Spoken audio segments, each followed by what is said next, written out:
At Thanksgiving, my mom handed out Europe plane tickets to everyone who helps around here, except for me. My sister laughed, guess you don't count. That night, I canceled everything. A month later, their house defaulted, their trip fell apart, and I finally felt free. Hey Reddit! My family always treated me like their personal wallet. I finally cut them off, and you'd think that would be the end of it. Nope. They had to test just how far I'd go to stay done. But before we get there, let me start from the beginning. My name's Daniel Ruiz, I'm 37, and I work as a pediatrician in Los Angeles. I like my job. It's long hours, but I actually care about what I do, and I'm good at it. I live alone in a small apartment near the hospital. It's quiet, which I like. My family, though, lives in Houston, and that's a whole different story. My mom, Marisol, is the kind of woman who thinks being dramatic means she's being strong. Everything she says has to sound like a speech. My sister Clara still lives with her, even though she's 33. Clara's never worked full-time for more than 6 months. According to Mom, she's just figuring things out or going through something. According to me, she's lazy. I hadn't been home in almost 2 years when Mom called in October and said, "Everyone's coming for Thanksgiving. You better not miss it, mijo." She said it like an order, not an invite. I bought my own ticket, rented my own car, and showed up the night before Thanksgiving. The second I walked into that house, I remembered why I stayed away. Mom was barking orders at everyone. Clara, don't overcook the yams. Hector, set the table straight, not crooked like last year. The kitchen looked like a cooking show gone wrong. Pots everywhere, everyone talking over each other. She saw me and screamed, "There's my doctor! My son who saves babies!" Then went right back to telling my uncle how to mash potatoes properly. Clara barely looked up from her phone. "Wow, Dr. L.A. decided to visit," she said, smiling like she meant it, but her tone said otherwise. "Yeah," I said, "figured it'd be nice to see what my money's been paying for." She laughed like it was a joke, but I wasn't joking. Dinner started around 6. The food was good. Mom always cooks like she's feeding an army. Everyone talked loud. My uncle Hector bragged about a guy who overcharged him for plumbing and how he taught him a lesson. My Aunt Lucia nodded like she'd heard the story 100 times. Clara kept dropping passive comments. How I must have it easy in California. How my doctor salary must make life simple. How I don't know what real stress is. I kept quiet and ate. I've learned it's better that way with them. After dinner, while everyone was still sitting around stuffed, Mom stood up, smiling like she was about to announce the winners of a contest. "Okay, everyone. I have a little surprise for the people who help around here."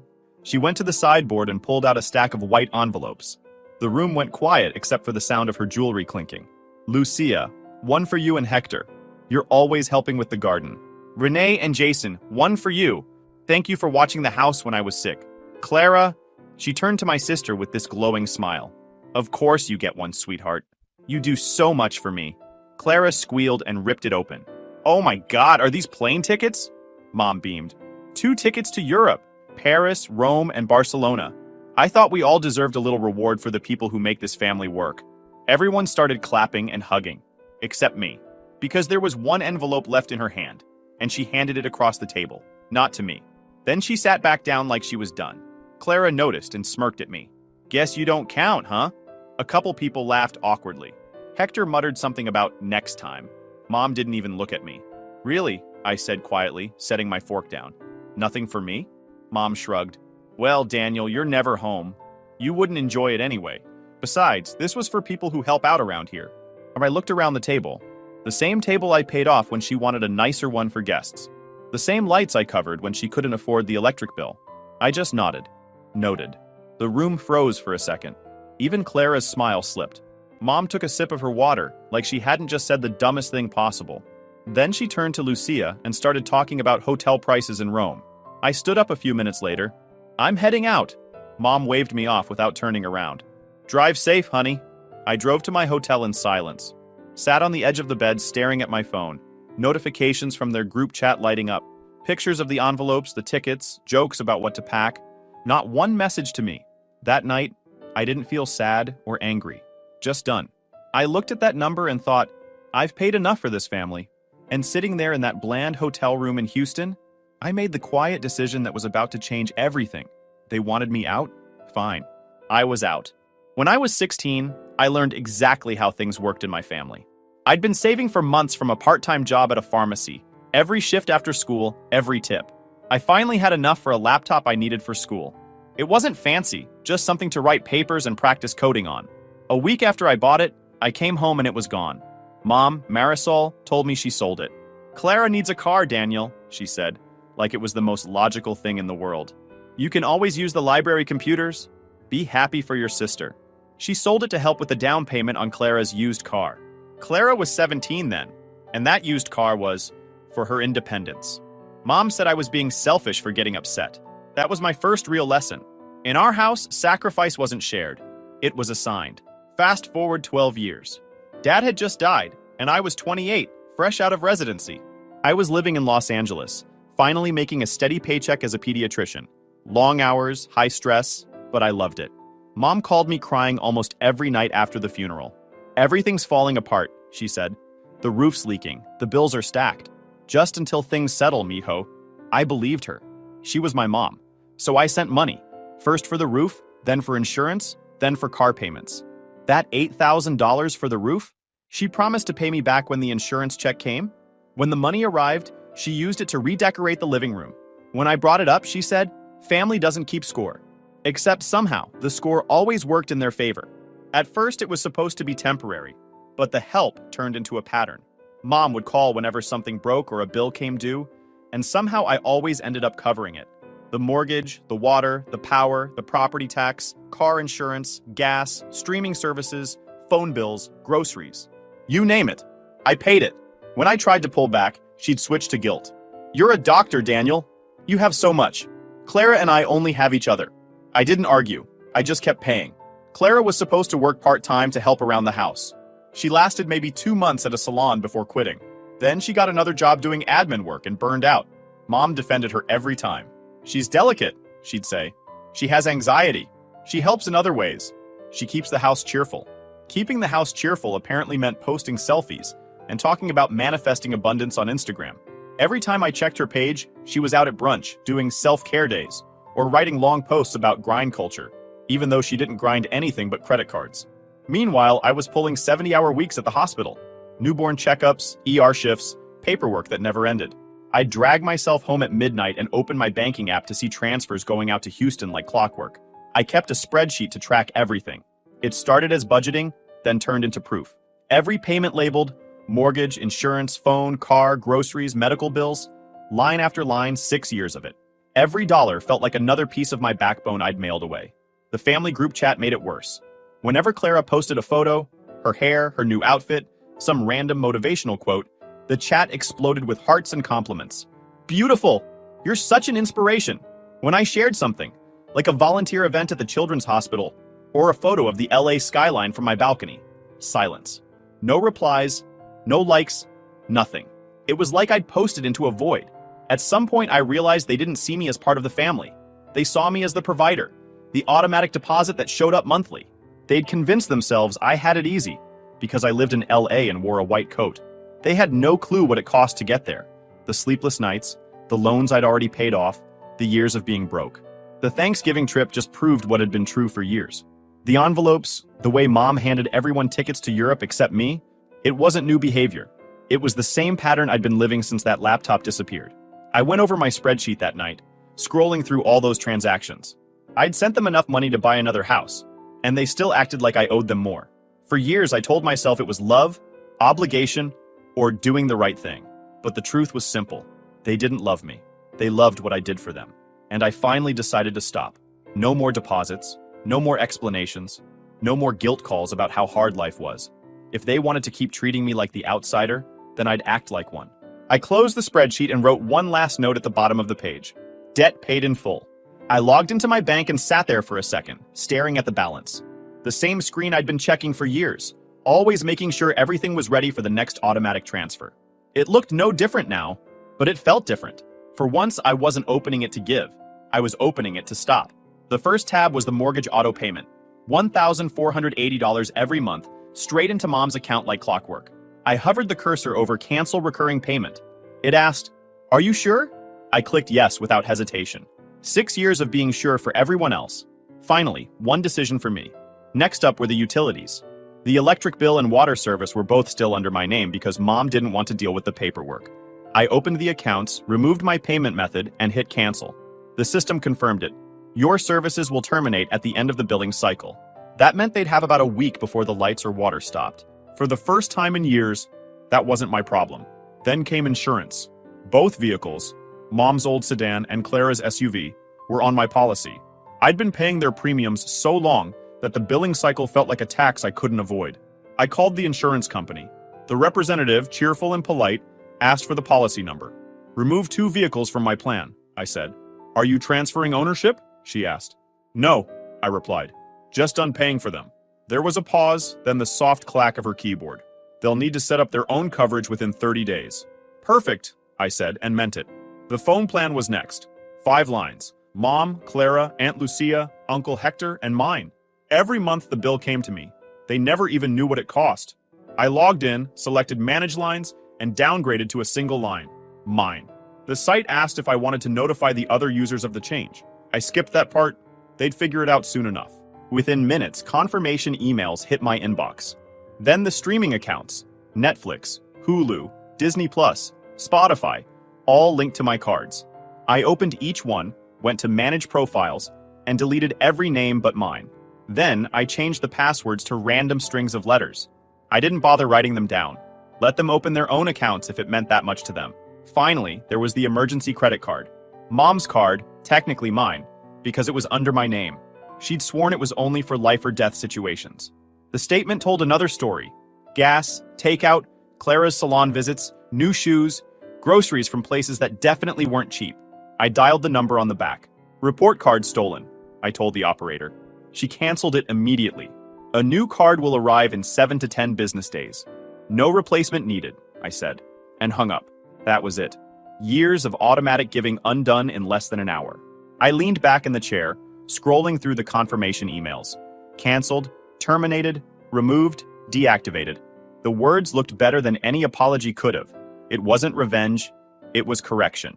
For 6 years, I'd been the safety net for people who kept jumping without looking. Now, if they fell, they'd finally have to land on their own feet. For a moment, I tried to imagine tomorrow. The calls, the messages, the guilt. I could hear it already in my head. Mom's voice sharp with fake concern. "You don't turn your back on family, Daniel." Clara's whining right behind her.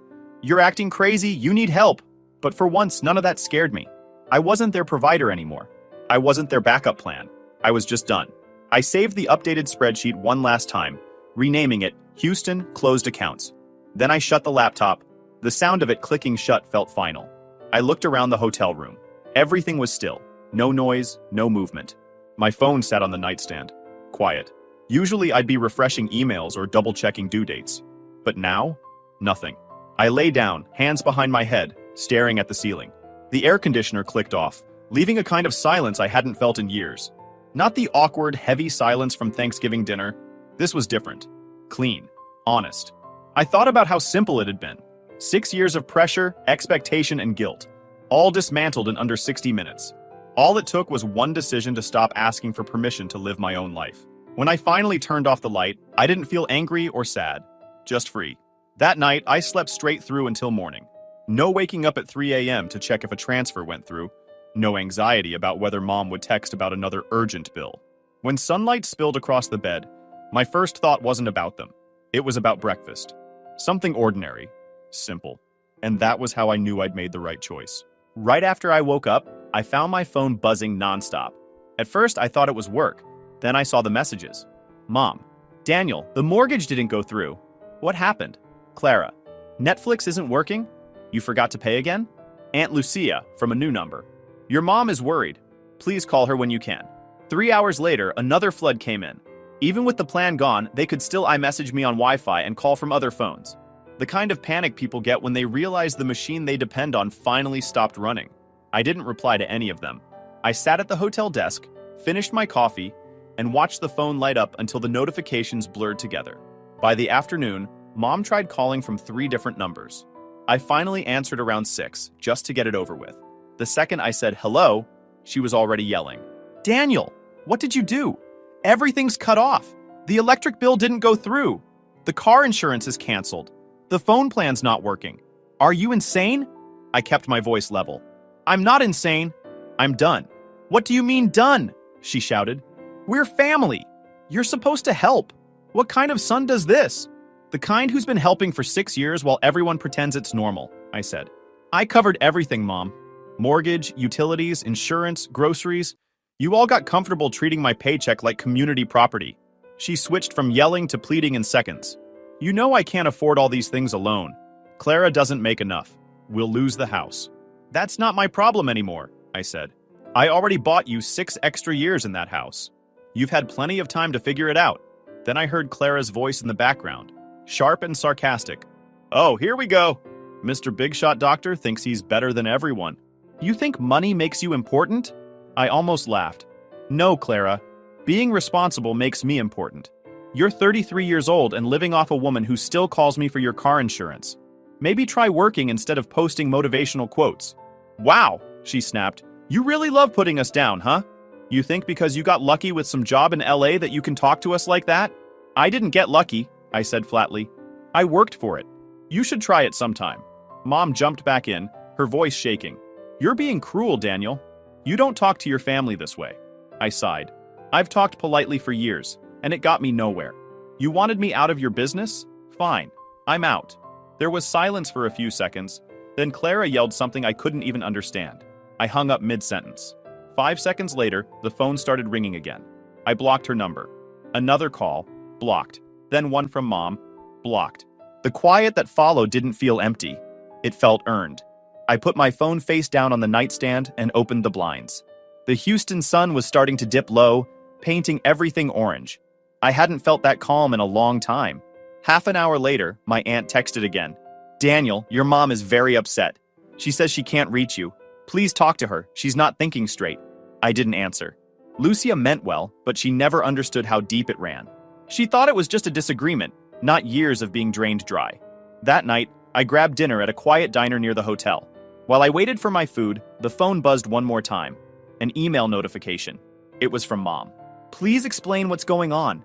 The body was short. Daniel, I don't understand what's happening. All our accounts say payment failed. Your sister's phone isn't working, and the car insurance got canceled. This isn't funny. We need you to fix this. Call me as soon as possible. No apology, no acknowledgement, just instructions. I deleted it without replying.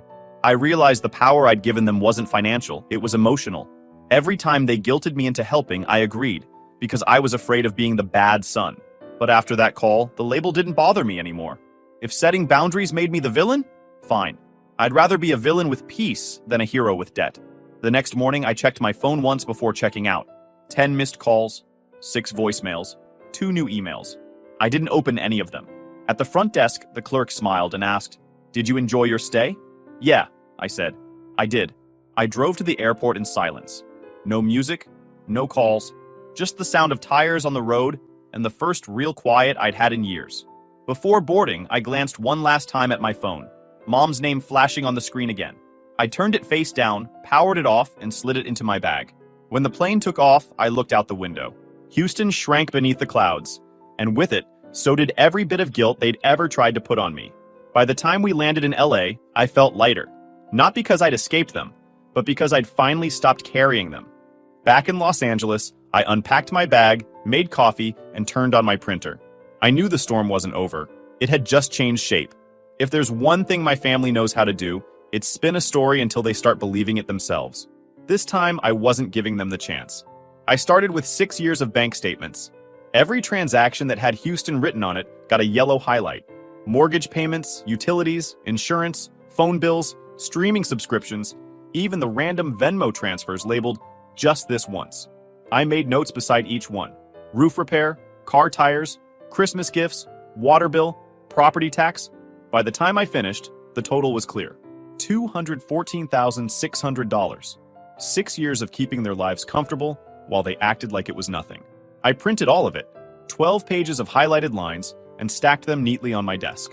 I'd been helping since I was 28, but my spreadsheet covered the last 6 years in detail. Then I opened social media. I wasn't looking for revenge. I just wanted proof. Clara's page was still public. Her recent posts were full of things she supposedly couldn't afford. New sneakers, expensive bags, a manifestation trip to Tulum, a video from a wellness retreat in Austin, 2 fresh tattoos, and a selfie captioned, "Living soft, manifesting peace." I took screenshots of everything. Each post had a timestamp, conveniently lining up with months I'd been covering her bills. Mom had her own trail of hypocrisy online. Pictures of her beautiful home with captions like, "Grateful for my blessings," and comments from friends calling her an inspiration. I screenshotted those too. I'd learn later she'd bought the tickets months earlier on credit. Non-refundable. By the end of the day, I had a full folder labeled Proof, Houston Dependence. Receipts, screenshots, dates, facts that couldn't be argued with. I wasn't sure if I'd ever need them, but I wasn't going to let anyone rewrite what happened. A week later, the email arrived. Subject, regarding family obligations. From Sean Peterson, attorney at law. The message started polite enough. Mr. Ruiz, I represent your mother, Mrs. Marisol Ruiz. She has expressed concern about your recent decision to stop providing financial assistance. She feels that, as her son and given your professional success, you have a moral and familial duty to continue your support. Please reach out to discuss potential resolutions. I stared at it for a second, then laughed. A lawyer. My mother had actually gone that far. I didn't call. I didn't even hesitate. I hit reply and attached every document I'd prepared. Mr. Peterson, please find attached 6 years of bank statements showing $214,600 in voluntary support sent to my family in Houston. I've already supported them like a parent. I'm their son, not their provider. Daniel Ruiz. 20 minutes later, I got a short reply. Understood. This office will not pursue the matter further. That was it. No fight, no argument, just silence. The kind that says the truth hit harder than anything else could. 3 weeks rolled by. In early January, Aunt Lucia texted me while I was at the hospital. Your mom's house is in trouble. Bank notice on the door. She says they might start foreclosure. I didn't reply. By the end of January, after the December and January payments were missed, the mortgage went into default. The electric company sent a disconnection notice. The insurance policies on both cars expired. Then came the message that actually made me shake my head. Clara got pulled over. She'd been driving with expired tags and no insurance. The officer cited her and impounded her car on the spot. She posted a crying selfie later that day with the caption, "When life keeps testing you, but you stay strong." The comments were full of, "You got this," and "Everything happens for a reason." I saved the post anyway. A few nights later, my phone buzzed with a voice message from Mom. I didn't recognize the number. She must have borrowed someone's phone, but the voice was the same. Her tone started soft, then cracked into anger halfway through. "Daniel, how could you do this? You've destroyed the family. Your sister is a mess. I can't pay the bills. The house is falling apart. You don't turn your back on blood. I raised you better than this. Do you want us to end up on the street? Do you want me to die from stress? You've become cold, Daniel. You've lost your heart." I listened once. All of it. No emotion, no guilt, just recognition. Every word was exactly how she'd controlled me for years. Shame dressed as love. I deleted the message. No reply, no counter-argument, no need. The proof was printed, the math was undeniable, and the consequences were finally theirs to carry. Over the next few weeks, I saw updates trickle through Facebook and from distant cousins. The house sat on the market with a foreclosure warning attached. Clara was working part-time at a local boutique, but thinking about launching her own brand. Mom was calling around the family network, asking for temporary help, and blaming me for cutting her off without warning. I didn't reach out to correct any of it. Let them tell their version. I had my own, and mine had receipts.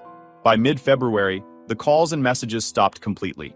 No voicemails, no lawyer letters, nothing. For the first time in my adult life, Houston was quiet. That quiet wasn't peace yet, but it was the start of it. 2 months after everything collapsed in Houston, I thought the chaos was finally over. Then one morning before a shift, I opened Facebook and saw a photo that stopped me mid-sip of coffee. There they were, Mom and Clara standing in front of the Eiffel Tower, smiling like they hadn't just lost their house. The caption said, "Can't let negativity ruin blessings." I scrolled. More pictures. Croissants at a Paris cafe. Clara posing under twinkling lights. Mom tagging distant relatives with hearts and comments about healing energy and fresh starts. I sat there shaking my head. They'd been claiming they were broke, drowning, desperate, but somehow they were in Europe. The comments were all praise. "You deserve this, Marisol. Family time is everything." Not one person knew that their family time sat on years of deposits that kept their world running. I closed the app and went to work. Kids, charts, rounds, real life. They could play tourist. I had patience waiting. A week later, I was home when my phone buzzed. It was a message from Clara. "Something bad happened. My bag got stolen in Paris. Passport, money, everything gone. Can you please help me?" I stared at it for a full minute. The same sister who mocked me at Thanksgiving. The same one who laughed when Mom said I wouldn't enjoy the trip anyway. File a report and go to your embassy. 2 minutes later, I did! They said it'll take time to get a new passport. I need money for food and a place to stay. My return flight's tomorrow, but I can't get on it without my passport. Please, Daniel, I'm stuck. My jaw tightened, not because I didn't care that she was scared, but because I'd seen this exact pattern my entire life. Something goes wrong, and somehow it's my responsibility to fix it. You're not my responsibility. She read it instantly. Then came the next message. I would never leave you stranded. That one almost made me laugh. The memory of her smirking at the Thanksgiving table flashed in my head. You already did, just not in France. No reply for hours. When I checked again that night, she'd sent one last message. I can't believe you're doing this to me. You're actually letting me suffer. I didn't answer. The next day, I got an email from the hospital about scheduling. Then another text from Clara. This time shorter. Don't worry. Someone here helped me. Guess I don't need you after all. She'd borrowed money from a friend, found a cheap hostel, and stayed there until the embassy issued her a temporary passport. I saw the updates online before she ever mentioned it again. She posted a photo from a bunk bed in a crowded dorm, writing, "Some lessons hurt, but they teach strength." The comments were full of sympathy. People called her brave. One friend said, "You always find a way." Yeah, I thought, as long as someone else pays for it. A week later, new photos appeared. Mom had flown back home, but Clara was still in France waiting for paperwork. She posted museum selfies, bakery breakfasts, even a video of her embracing the moment. I watched from my apartment in Los Angeles, shaking my head at the absurdity. She wasn't stuck, she was extending her vacation. 2 weeks after that, she finally made it home. I found out not because she told me, but because someone tagged her at the Houston airport. A smiling photo captioned, "Finally home after the wildest adventure." That night, I got a text from Mom. "You abandoned your sister overseas. I hope you're proud." No hello, no explanation, just that one line. I didn't open it, didn't reply. I deleted the notification and put the phone face down on the counter. They had the trip they wanted, the reward for all the people who helped around the house. And it ended exactly how everything in that family ends, with me being blamed for the outcome they created. Later that week, Aunt Lucia sent a message that summed it all up. "Your mom told me about Paris. She's upset with you, but honestly, they should have never gone on that trip in the first place." It was the first time anyone in the family admitted the truth. I thanked her, then went back to work.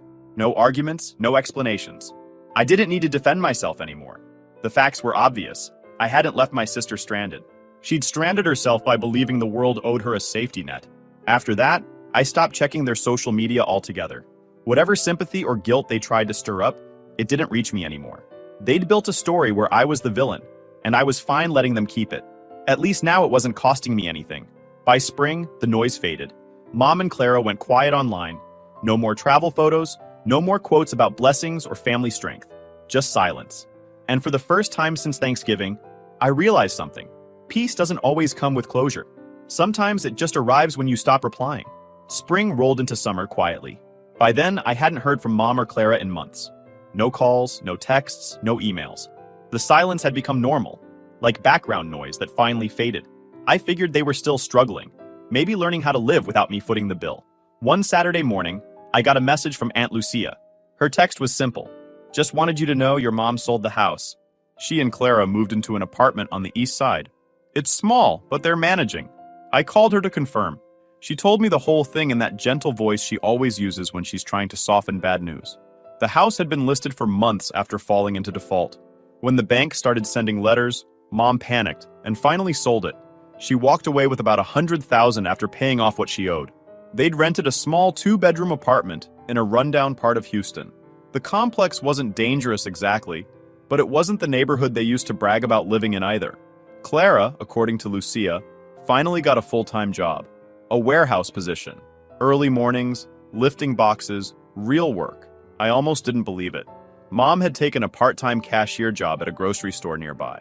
Lucia said Mom complained about her feet hurting and customers being rude, but at least she's working again. I thanked Lucia for letting me know.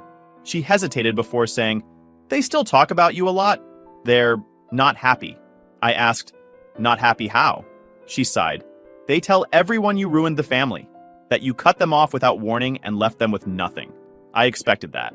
It's easier to rewrite history than admit fault. Lucia added softly, I told your mom it wasn't fair to blame you. She didn't say anything, but I think she knows. That was enough for me. I didn't ask for updates after that. My own life kept moving. The pediatric clinic I'd been working at promoted me to lead physician for the practice's community outreach program. I started mentoring residents fresh out of med school, helping them figure out how to survive their first years without burning out. My days were long but predictable. Morning runs through Echo Park, coffee by the window, long hours at the clinic, quiet dinners at home. I didn't post much on social media, but every once in a while I'd get a notification that Mom or Clara had viewed my profile. I ignored it. Eventually, I just blocked them both. Not out of spite, out of peace. They had their version of the story. I had mine. I didn't need to defend it anymore. By September, my life had settled into a rhythm. Work, gym, runs, mentoring, sleep. I stopped thinking about Houston altogether. I hadn't realized how much mental space that city took up in my life until it was gone. Then, one quiet morning, I woke up early for a run and saw an email notification. The subject line was simple. "I'm sorry." It was from Mom.